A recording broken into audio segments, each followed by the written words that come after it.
সবাই ঠিকই বলে someone somewhere is made for you.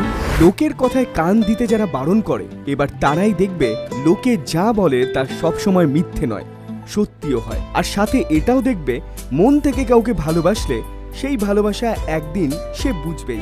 আমি শ্রুতিকে বাই হার্ট ভালোবাসি and I am sure যে শ্রুতি আমার ভালোবাসা একদিন ঠিক বুঝবে। হ্যাঁ, অঙ্কুশের ভালোবাসা বুঝতে নুসরাত সময় নিল 4 বছর। আশিকির পর আবার যে তারা এক ফ্রেমে আসছে সে খবর এখন জানে টলিউড থেকে ঢালিউডের সবাই। তবে এবার শুধু অঙ্কুশ আর নুসরাত না, নতুন স্বপ্নের পেছনে এখন দৌড়চ্ছে টলিউডের নতুন দুই কাপল, যাদের দুজনকে কয়েকদিন আগেই বিগ স্ক্রিনে দেখে টলিউডের দর্শকরা বলেছিল লাজবাব, যারা কোলে তুলে নেয় একে অপরের আদরকে। লোডশেডিং এ হাত পা ধুয়ে ঝাল নুন পেয়ারার বুড়ি ছুঁয়ে ফিরবো কিনা তুমি বলে দাও।